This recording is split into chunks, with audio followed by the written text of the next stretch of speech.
O sol estava se pondo, tingindo o céu de tons alaranjados e púrpuras, quando o idoso Mário saiu de sua casa modesta, com passos lentos mas firmes, para dar seu passeio diário pelo parque da cidade.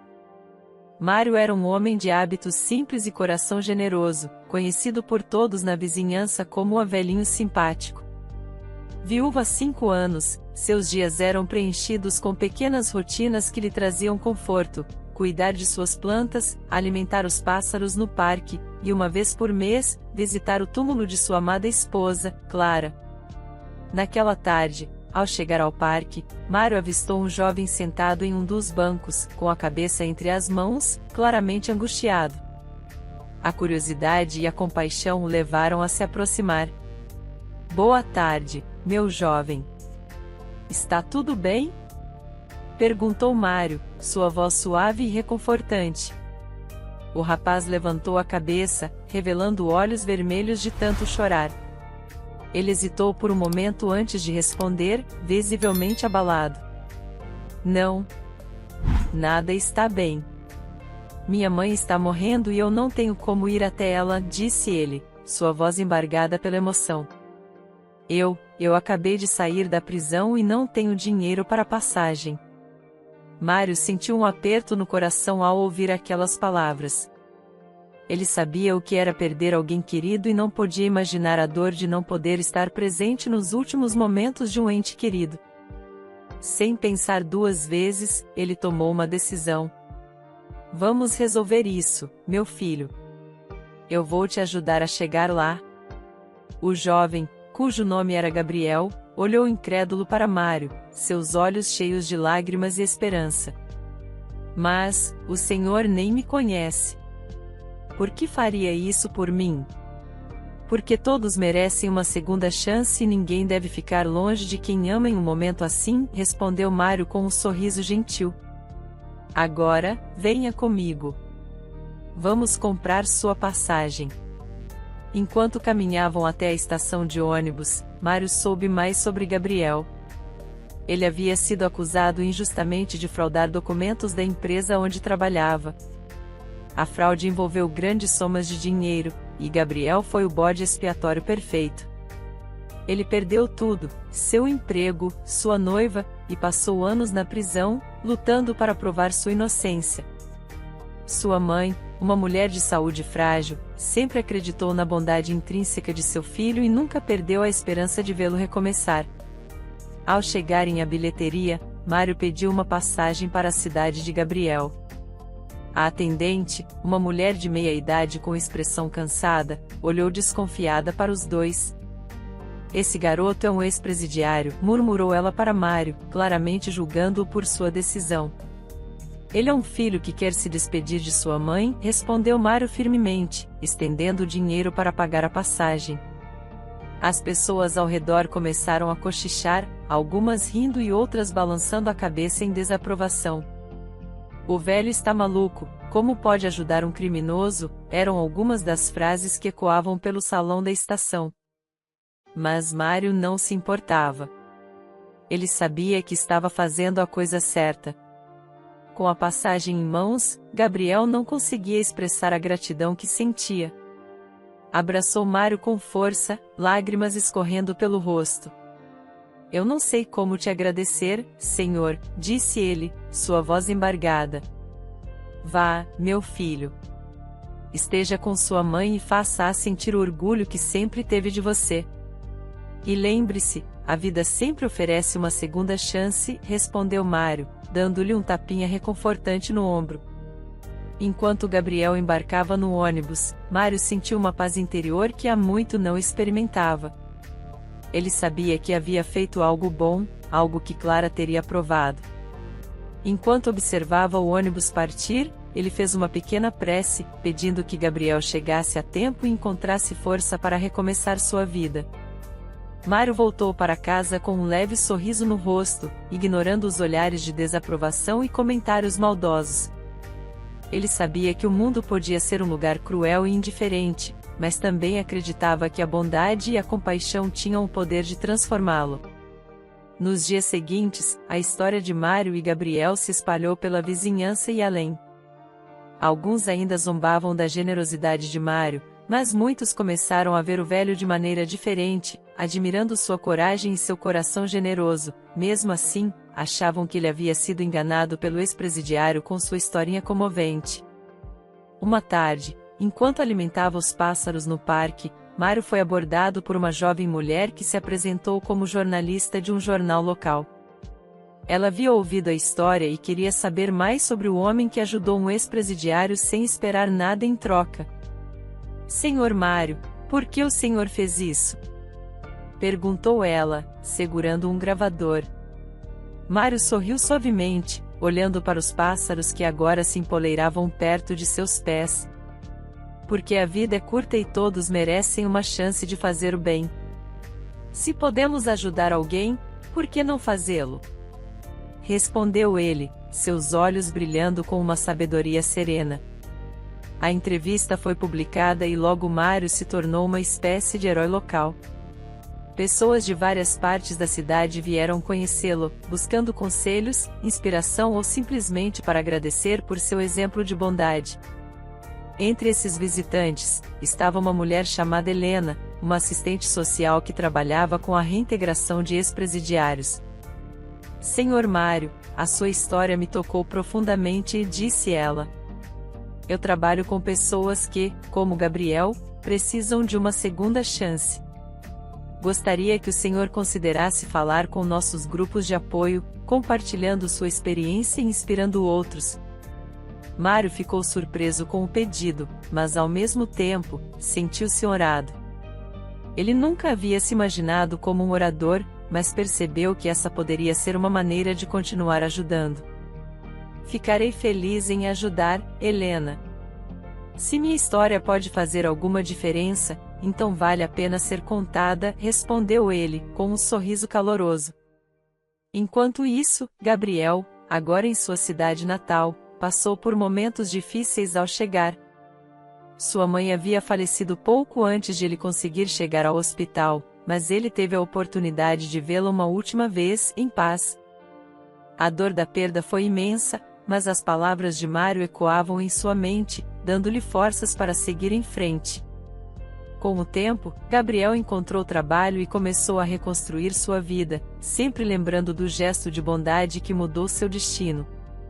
O trabalho que Gabriel conseguiu era simples, mas pagava bem. O dono do local, Senhor Mateus, era um homem robusto e de rosto severo, que claramente não confiava nele 100%, mas queria lhe dar uma chance. "Olha aqui, rapaz", disse Senhor Mateus, cruzando os braços enquanto observava Gabriel atentamente. "Se você pisar na bola comigo, eu vou te demitir, e vai ser difícil arrumar emprego nesta cidade novamente." Gabriel engoliu em seco, sentindo o peso das palavras do patrão. "Sim, Senhor Mateus. Eu entendo. Agradeço pela oportunidade e prometo que não vou decepcioná-lo." Os dias de Gabriel no restaurante eram longos. O trabalho de lavador de pratos era exaustivo, mas ele não se queixava. Cada prato lavado era uma prova de sua determinação em reconstruir sua vida. Ele trabalhava com afinco, tentando ganhar a confiança de Mateus e dos outros funcionários, que o observavam com cautela. Enquanto isso, o Sr. Mário enfrentava seus próprios desafios.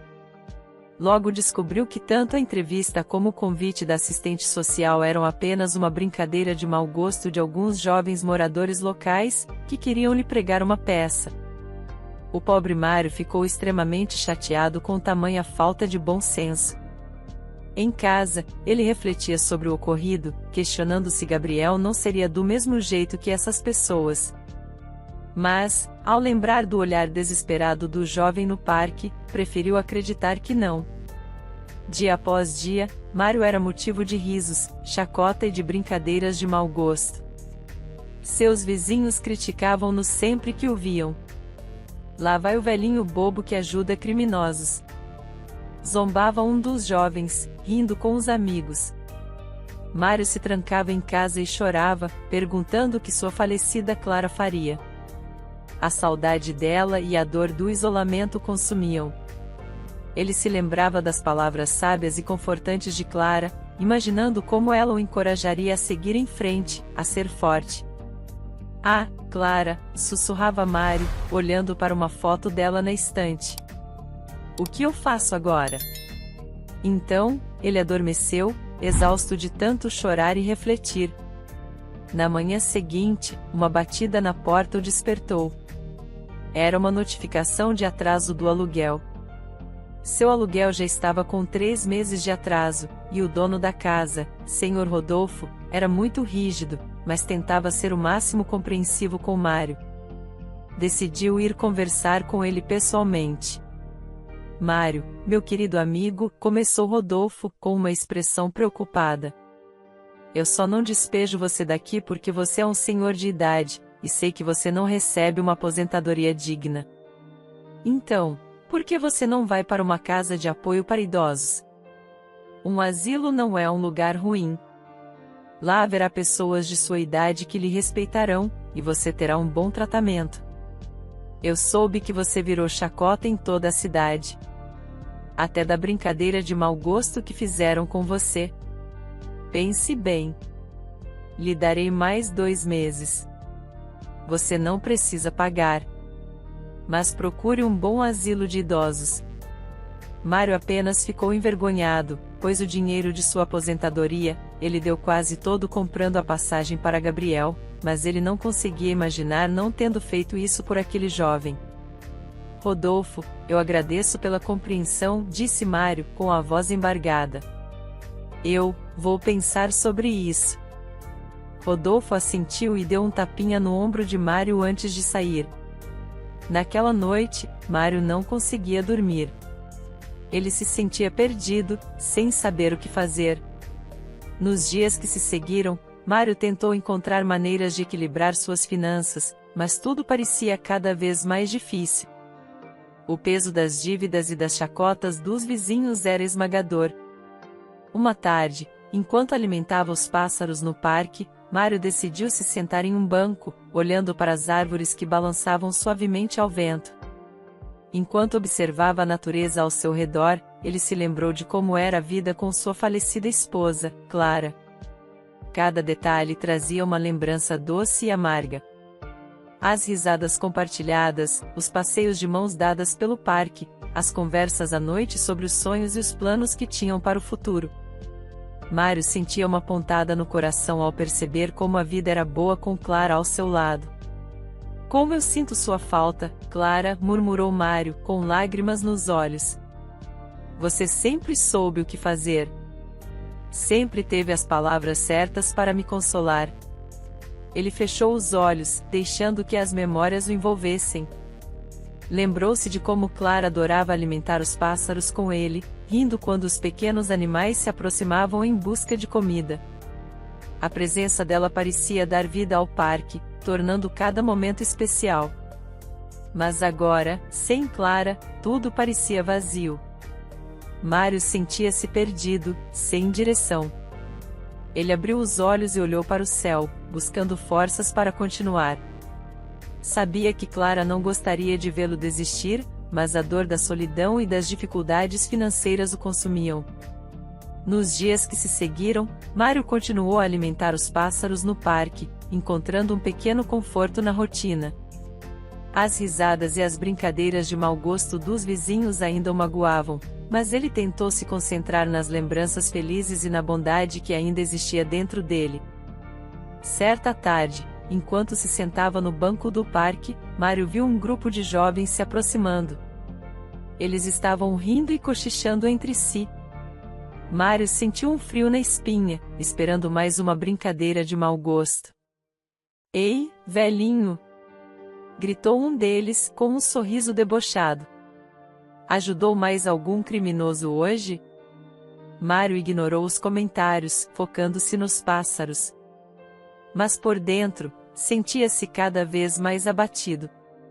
As palavras cruéis dos jovens o machucavam profundamente, fazendo questionar se havia realmente feito a coisa certa. Apesar de tudo, Mário manteve sua determinação de continuar sendo uma boa pessoa. Ele sabia que a bondade era rara e valiosa, e que Clara teria ficado orgulhosa dele. Mesmo com todas as dificuldades, ele decidiu seguir em frente, alimentando os pássaros e tentando encontrar pequenos momentos de paz e alegria. Com o tempo, Mário percebeu que, mesmo sem Clara ao seu lado, ele ainda podia fazer a diferença no mundo. Sua bondade e compaixão eram suas maiores forças, e ele estava determinado a usá-las para enfrentar qualquer desafio que viesse pela frente. Certa noite, quando terminou seu trabalho, Gabriel se preparava para ir embora, limpando as últimas gotas de água dos pratos e colocando-os no escorredor. O restaurante estava quieto, os clientes já haviam ido embora, e os outros funcionários estavam se despedindo. O patrão de Gabriel, Sr. Mateus, se aproximou dele com uma expressão séria no rosto. Gabriel, preciso falar com você. Esperei todos os funcionários irem para lhe dizer algo, disse Mateus, com um tom grave. Gabriel franziu a testa, preocupado. Será que algo havia acontecido? Será que ele tinha feito algo errado? Claro, Sr. Mateus. O que aconteceu? Perguntou Gabriel, tentando manter a calma. Mateus indicou com um gesto para que Gabriel o seguisse até o escritório. Ao entrar, Gabriel viu um homem bem vestido, de postura confiante, sentado em uma cadeira. Seu coração deu um salto ao reconhecê-lo. Este é Renan Silveira, um advogado renomado. Ele é noivo da minha filha. Ele me contou sua história, Gabriel, explicou Mateus, olhando para Gabriel com uma expressão indescritível. Gabriel, incrédulo, encarou Renan. Eles eram amigos no passado, apesar de virem de áreas completamente diferentes. Quanto tempo, Gabriel, disse Renan, levantando-se e estendendo a mão com um sorriso amigável. Olá, Renan. Como tem estado? Respondeu Gabriel, apertando a mão do antigo amigo, sentindo uma mistura de alívio e curiosidade. Renan e Gabriel conversaram por um tempo, relembrando momentos passados e compartilhando breves atualizações sobre suas vidas. Havia uma mistura de nostalgia e tensão no ar, mas a conversa foi interrompida por Mateus, que os observava pacientemente. Bom, Gabriel, acontece que durante todos estes anos eu estive investigando sobre o crime que você supostamente cometeu na firma que nós dois trabalhamos juntos, começou Renan, adotando um tom mais sério. E pelo que conhecia de ti, você era incapaz de tirar algo de alguém. Então passei anos investigando sorrateiramente. Até que consegui as provas de sua inocência e consegui achar o verdadeiro culpado de tudo. Gabriel olhou para Renan com uma mistura de esperança e descrença. E quem foi? Perguntou Gabriel, sentindo seu coração acelerar. Renan respirou fundo antes de continuar. O vice-presidente da empresa. Ele forjou tudo para te incriminar, e sua noiva Renan, a mulher que você amava e confiava, a filha do dono da empresa, ela te traía com ele. Eles apenas te usaram como bode expiatório para tudo. Tenho documentos, vídeos, conversas e tudo o que é preciso para provar sua inocência. Gabriel ficou atônito, suas mãos começaram a tremer. Ele sentiu uma onda de raiva e desespero passar por ele. Como assim? Eu fiquei trancado naquele lugar por anos e você tinha como provar minha inocência? Disse Gabriel, sua voz tremendo de indignação. Renan ergueu as mãos em um gesto conciliador. Calma, não é bem assim. Eu acompanhei sua saída de lá, e quando você saiu, eu ainda estava coletando as provas. Sinto muito mesmo ter demorado tanto, mas podemos agora provar que você é inocente e prender os verdadeiros culpados. A raiva de Gabriel começou a diminuir, substituída por um sentimento de alívio que brotou no seu coração. Lágrimas desceram dos seus olhos enquanto ele absorvia as palavras de Renan. Eu não sei o que dizer, murmurou Gabriel, enxugando as lágrimas. Passei anos pensando que nunca conseguiria limpar meu nome. Renan colocou uma mão no ombro de Gabriel. Eu sei que foi um caminho longo e doloroso, mas agora você terá justiça. E não só isso, mas também a chance de recomeçar sua vida sem essas sombras sobre você. Mateus, que havia ficado em silêncio até então, falou com um tom mais suave. Gabriel, eu sei que fui duro com você no início, mas eu queria te dar uma chance. Agora que sei da verdade, estou aqui para apoiar você no que for preciso. Gabriel olhou para Mateus, sentindo-se grato. Obrigado, Senhor Mateus. E obrigado, Renan. Vocês não sabem o quanto isso significa para mim. Renan sorriu. Agradeça ao Mateus também. Foi ele quem me contou que você estava trabalhando aqui. Eu sabia que precisava encontrar você o mais rápido possível. Gabriel sentiu um peso sair de seus ombros, algo que carregava há tanto tempo. Ele respirou fundo, tentando processar tudo o que havia acontecido. E agora, o que eu devo fazer? Perguntou Gabriel, olhando para Renan com uma mistura de esperança e incerteza. Primeiro, vamos registrar todas as provas que temos e iniciar o processo legal para limpar seu nome. Depois, vamos atrás dos verdadeiros culpados para que paguem pelo que fizeram, explicou Renan, com um tom determinado. Mateus assentiu. E enquanto isso, Gabriel, você tem seu emprego aqui. Sei que não é muito, mas é um começo. Gabriel sorriu, um sorriso verdadeiro que há muito tempo não aparecia em seu rosto. Obrigado, Senhor Mateus. E obrigado, Renan. Vocês estão me dando uma nova chance de vida. Naquela noite, Gabriel voltou para casa, um quartinho na verdade, sentindo-se mais leve do que nunca. Ele sabia que a jornada ainda seria longa, mas pela primeira vez em anos, ele via uma luz no fim do túnel. Ele sentou-se na pequena mesa da cozinha, refletindo sobre tudo o que havia acontecido. As lágrimas que escorriam agora eram de alívio e esperança. Mãe, eu sou inocente, mãe. Só a senhora e o Renan acreditaram em mim. E aquele velhinho bondoso que confiou em mim mesmo sendo um ex-presidiário. Obrigado. No dia seguinte, Gabriel encontrou Renan no escritório de advocacia para começar a formalizar as provas. Renan apresentou todos os documentos, vídeos e conversas que havia coletado ao longo dos anos. Era um trabalho minucioso e detalhado, que exigiu paciência e dedicação. Aqui estão as provas de que o vice-presidente manipulou os documentos e te incriminou, Gabriel, disse Renan, mostrando um vídeo que capturava uma conversa comprometedora.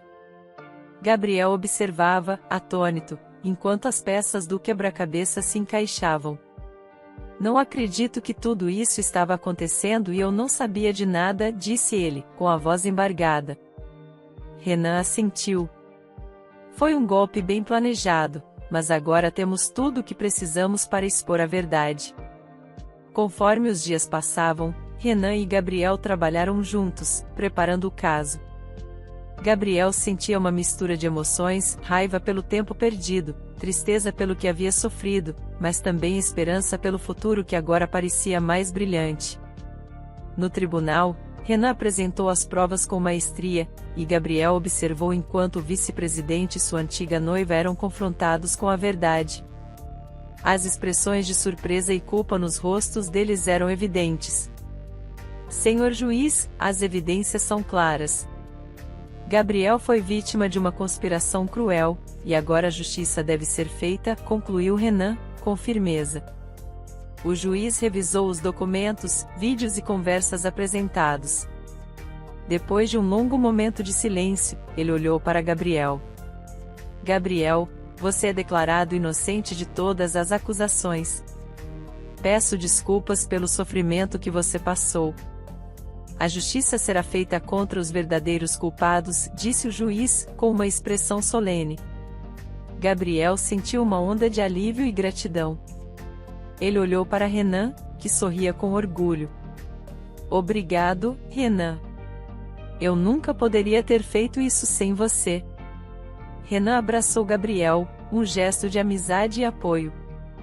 Estamos juntos nisso, meu amigo. Agora você pode finalmente recomeçar sua vida. Gabriel deixou o tribunal com uma nova perspectiva.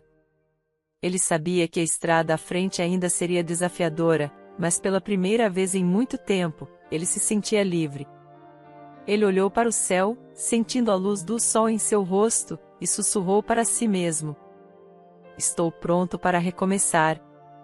Dias depois, Gabriel foi chamado novamente ao tribunal, desta vez para tratar da indenização por danos morais, calúnia e difamação. Renan o acompanhou e juntos enfrentaram mais um desafio.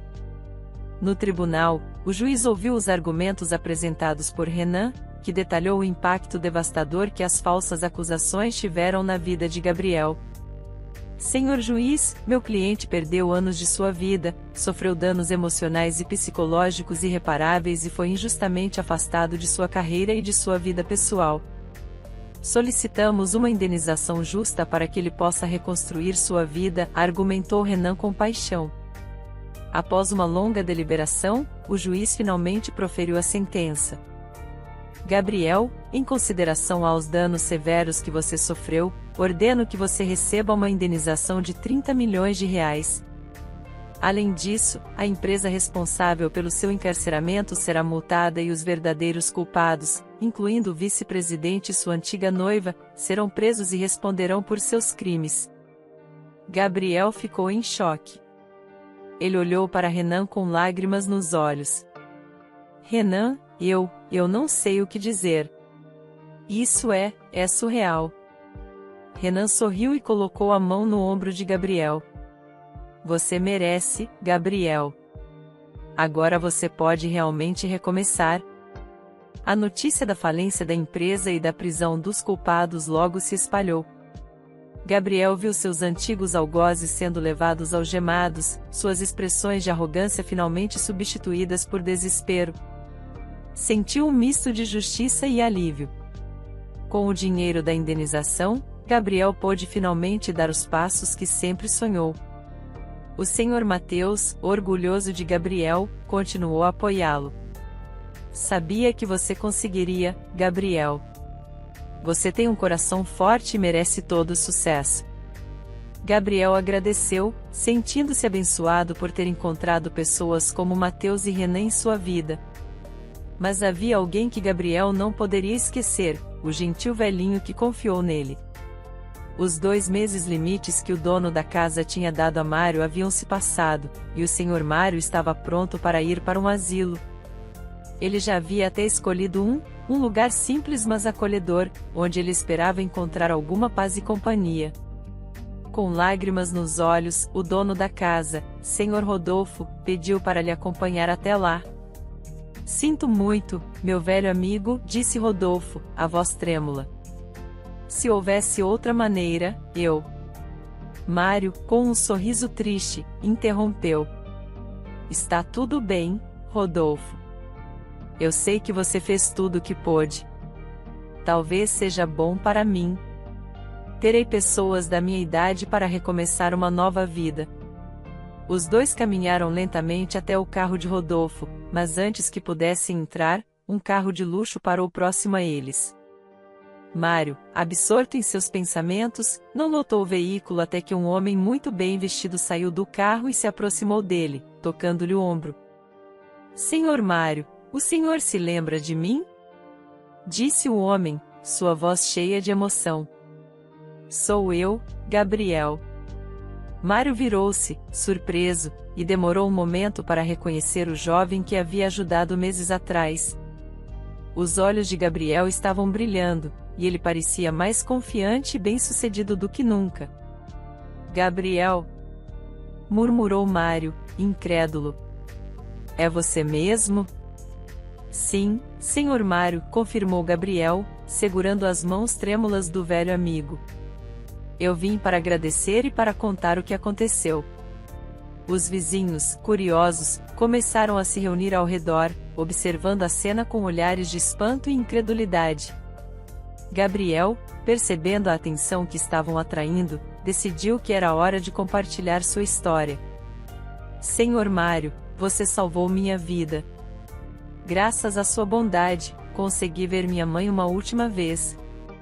Depois disso, minha vida mudou drasticamente. Um amigo advogado descobriu provas de minha inocência e consegui limpar meu nome. Fui indenizado e agora estou de volta, querendo retribuir todo o bem que o Senhor fez por mim. Mário, com lágrimas nos olhos, mal podia acreditar no que ouvia. Eu só fiz o que qualquer um deveria fazer, Gabriel. Mas ver você aqui, agora, é a melhor recompensa que eu poderia ter. Não, Senhor Mário. O Senhor merece muito mais, disse Gabriel, com firmeza. Eu trouxe algo para o Senhor. Ele fez um sinal, e uma equipe de reportagem que havia chegado ao local começou a filmar. Sei que o Senhor está sendo despejado e indo para um asilo, mas eu não posso permitir isso. O Senhor merece um lugar melhor, onde possa viver com dignidade e conforto. Rodolfo, que estava ao lado de Mário, observava tudo em silêncio, comovido. Gabriel, o que você está dizendo? Estou dizendo que comprei uma casa para o Sr. Mário, anunciou Gabriel, voltando-se para a multidão e as câmeras. Uma casa onde ele possa viver em paz, sem preocupações financeiras. Este homem salvou minha vida, e agora é a minha vez de retribuir. Mário olhou para Gabriel, incapaz de conter as lágrimas. Gabriel, eu não sei o que dizer. Isso é um milagre. Não é um milagre, Sr. Mário. É justiça. E mais do que isso, é gratidão. Eu nunca vou esquecer o que o Senhor fez por mim. Os vizinhos, que antes zombavam de Mário, agora estavam boquiabertos. Muitos se aproximaram para ver de perto o que estava acontecendo. Um deles, um jovem que frequentemente fazia piadas às custas de Mário, se aproximou com um olhar de arrependimento. Senhor Mário, eu sinto muito por tudo o que disse e fiz. Nunca imaginei que o Senhor fosse tão especial. Mário, com seu coração generoso, apenas sorriu. Está tudo bem, meu jovem. Todos cometemos erros. O importante é aprender com eles. Gabriel continuou a falar com a equipe de reportagem, explicando a importância de atos de bondade e como eles podem mudar vidas.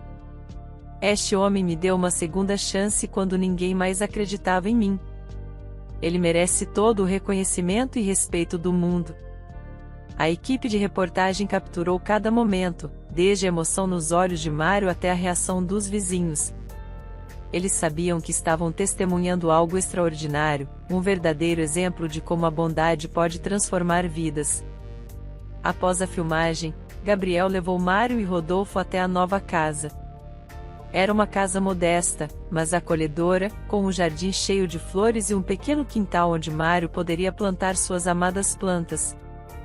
Espero que goste, Senhor Mário, disse Gabriel, entregando-lhe as chaves. Esta casa é sua. Um lugar onde o Senhor pode finalmente encontrar paz. Mário segurou as chaves, ainda incrédulo. Gabriel, isso é mais do que eu poderia sonhar. Não sei como te agradecer.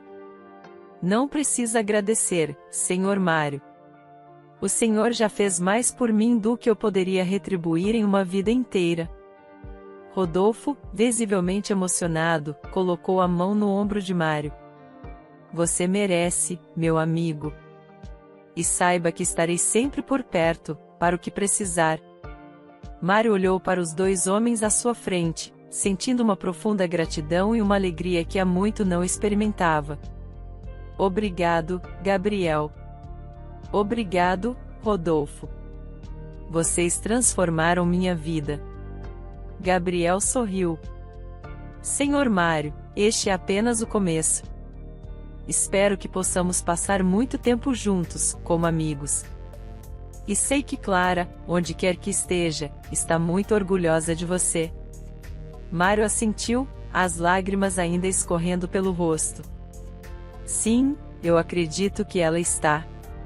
E agora, graças a vocês, posso viver o resto dos meus dias em paz e dignidade. Gostou da história de hoje? Comente a sua opinião e se inscreva no canal para receber nossas belas histórias. Ative também o sininho das notificações.